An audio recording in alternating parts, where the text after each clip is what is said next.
এই শীতকালে কোন দিক দিয়ে যে সময় গড়িয়ে যায় কিছুই বোঝা যায় না।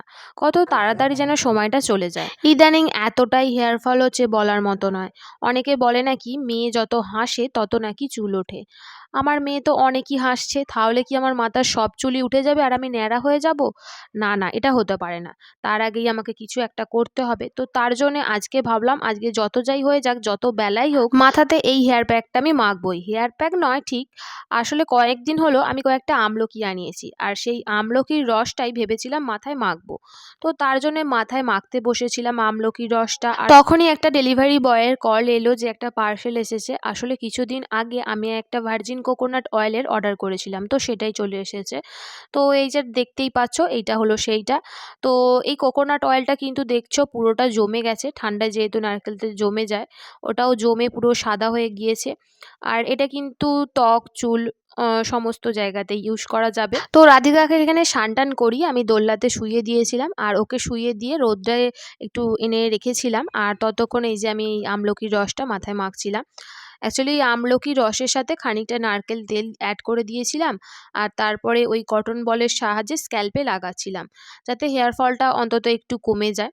তো এখানে দেখছিলাম যে ওই কোকোনাট অয়েলটা কেমন এসেছে, হাতে নিয়ে একটু দেখলাম ভীষণই লাইট ওয়েট আর সেরকম কোনো স্মেল কিন্তু ওর মধ্যে ছিল না।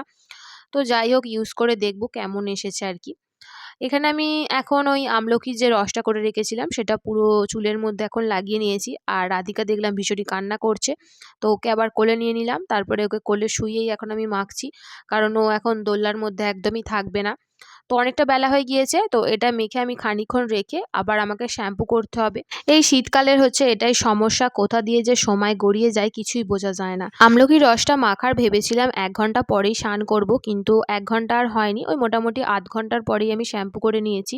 কারণ বেশিক্ষণ তো থাকা যাবে না। বেশিক্ষণ থাকলে আবার ঠান্ডা লেগে যেতে পারে। আমার ঠান্ডা লাগলে আবার রাধিকারও সর্দি করে যেতে পারে। তো অনেকটাই বেলাতে স্নান করেছি যেহেতু, চুল তো আমার একদমই শোকায়নি। তো সেই জন্যই আমি চলে এসেছিলাম মাঠে। আমাদের বাড়ির পেছন দিকেই আছে মাঠ। আর মাঠের কাছে তো প্রচণ্ড ভালো রোদ দেয়। তো এখানে আমাদের বাড়ির সবাই এখন বসে আছে রোদ পোহানোর জন্য।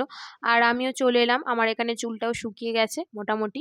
তো এখানে রাধিকা এখন ওর মাসির কোলে শুয়ে আছে। শুয়ে, শুয়ে এখন খেলছে। আর আমরাও বসে, বসে সবাই এখন গল্প করছিলাম। তো আজকের ভ্লগটা এই পর্যন্তই। কেমন লাগলো কমেন্ট করে জানিও। দেখা হবে নেক্সট ভ্লগে। টাটা।